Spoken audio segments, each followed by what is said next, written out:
सगळं इकडे पडलं होतं भलतं कडक ऊन, सगळं रान चाललं होतं उन्हाने सुकून. पिटुकला काळा होता इकडे तिकडे भटकत, पाणी कुठे मिळतंय का होता तो शोधत. बिचाऱ्याला लागली होती तहान खूप खूप, कधी कुठे पाणी मिळेल कोणास ठाऊक.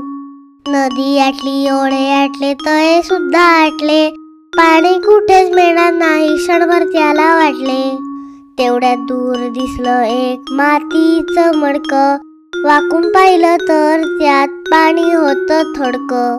इवलीशी चोच आणि पाणी अगदी तळाला, काय आता करायचं विचार करू लागला.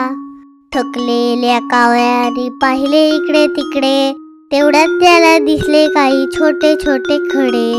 काळोबाला सुचली युक्ती एक भन्नाट, चोचीने एक एक खडा टाकला मडक्यात. हळूहळू मडक्यातलं पाणी आलं वर, तहारलेला कावळा प्यायला पाणी पोटभर. चतुर होता कावळा त्याने युक्ती केली भारी, पाणी पिऊन खुश झाला उडत गेला घरी. पाणी पिऊन खुश झाला उडत गेला घरी. नक्की सबस्क्राईब करा.